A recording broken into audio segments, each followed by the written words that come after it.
From a haunted prison with disembodied heads to a murderous schoolteacher who lost his mind. Here are the top 5 haunted places in New Zealand that you should never visit. Number 5 on this list is Larnach Castle.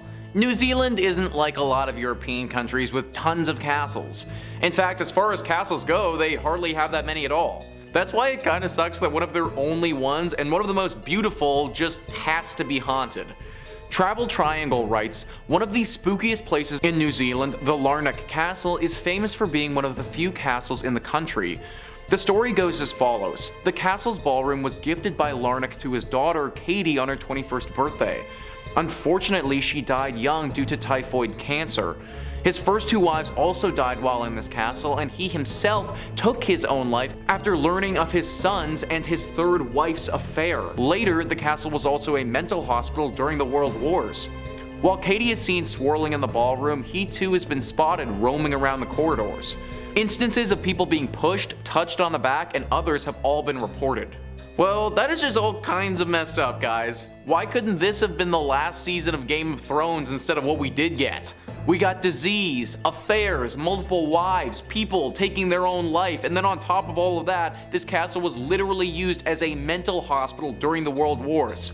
I truly cannot think of a history that would have made a place more haunted than that.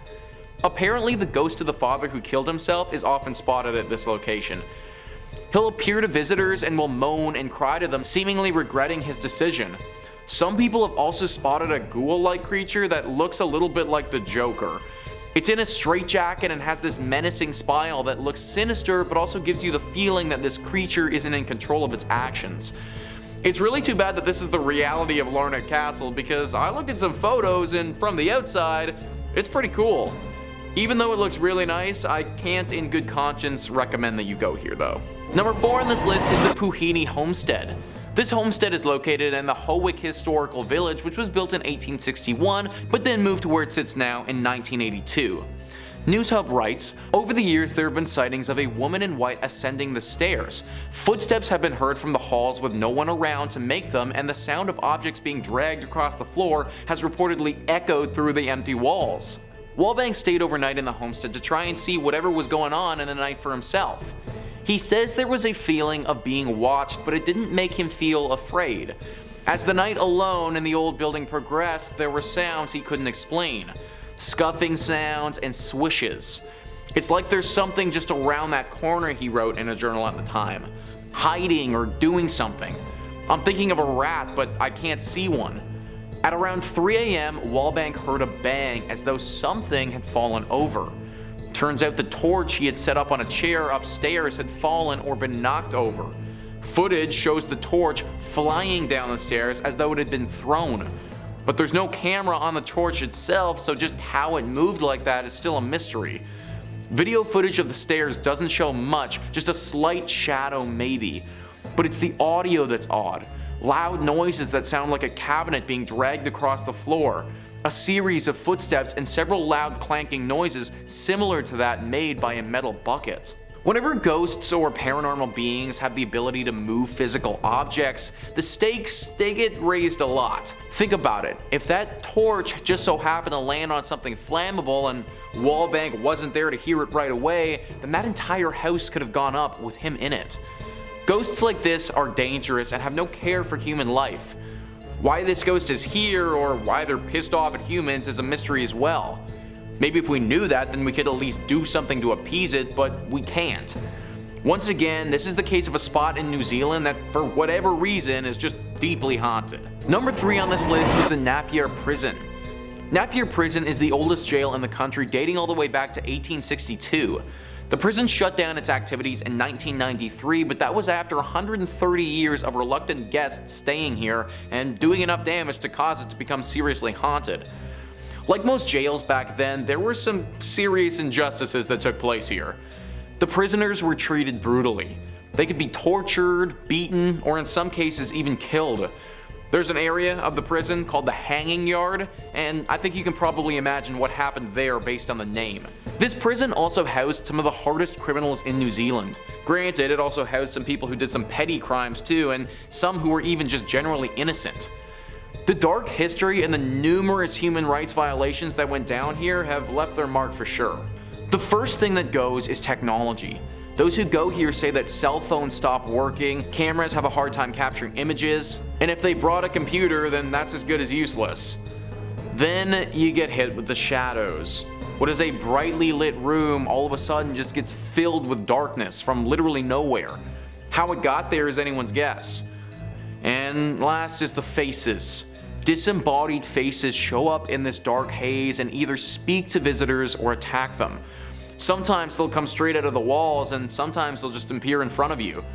As cool as it would be to talk to a floating head, I don't think I want to risk the mental trauma that I'd have after seeing that, so I recommend avoiding this jail altogether. Number 2 on this list is Waitomo Caves Hotel. Every country's got one. One hotel that has, through its time of being active, seen one too many tragedies to just be a normal hotel. Some hotels have it worse than others though, and this one is definitely top tier when it comes to hauntings. NewsHub says, originally called Waitomo House, the hotel is said to teem with ghostly activity. Bathtubs drip with blood, spirits walk straight through guests, and those brave enough to stay the night could feel something jump on them or pull their bedsheets away. Wallbank told NewsHub the stories at the hotels were intense. We heard stories from the people there, even if management didn't admit it, he said. A staff member said that she went into one of the rooms to clean it, and the bathtub was just filled with what she said looked like blood. She ran out to get another person to look, but when they came back, it was completely clear, he said. People just don't make things like that up. Wallbank and his Haunted Auckland team, accompanied by the Wellington Strange Occurrences Society, were brave enough to stay the night. They say a slew of uncomfortable experiences followed them. Sinking feelings, like when you go over a bump in the road, were felt.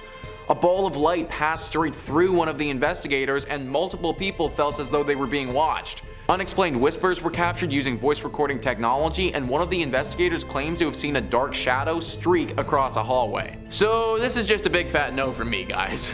If I'm going to a hotel, then I want to be calm. I want to be relaxed. I want to get to my room and see a nice little chocolate chilling on my pillow with the bed made. I want to order room service and then have one too many mimosas at brunch. What I don't want is to be fearing for my freaking life from some shadow demon. I also like to take the occasional warm bath, and doing so in a pool of blood is not my idea of a relaxing time. I tried to find out why this hotel is this way, like what could have possibly happened to it to cause such a horrible haunting, but there actually wasn't anything. From my research, it doesn't look like anything tragic of major significance occurred here. This place is just generally haunted and just should be avoided at all costs. Number 1 on this list is Camp Adair. Camp Adair was first established in 1913 and has over 100 acres of land attached to it. It's your typical camp environment and provides a bunch of outdoor and environmental activities for those who want to come and be a part of it. It's a popular location for school trips and overnight stays. Sadly, it was during one of these school trips that a horrible tragedy occurred. There was a group of children who stayed at this camp many years ago. While they were there, something came over their teacher. A soft and a very kind man, by all accounts, totally lost his mind. During the night, whilst everyone was asleep, this teacher woke up. Instead of go to the bathroom or get some water like most of us do in the night, he instead decided to kill every single one of the students that were with him, before ultimately taking his own life as well. Nobody knows why he did this, what changed in his demeanor to have him commit such an atrocity, but they do know that his ghost has never left. Still as mad as the last day that he was alive, this ghost wanders the grounds now and is in search of another victim. The one super noticeable feature about him is his bright red beard. Whenever students come to this camp, they are immediately told that if they ever see someone with a red beard, just run in the other direction. But there you have it, guys. That is our list of the top 5 haunted places in New Zealand that you should never visit. Please comment down below what you thought about this list and some other potentially haunted spots in New Zealand that I might have missed. Also, please hit the like and subscribe button. Thank you so much for watching. I've been your host, Nicholas Playlog, and I'll catch you next time.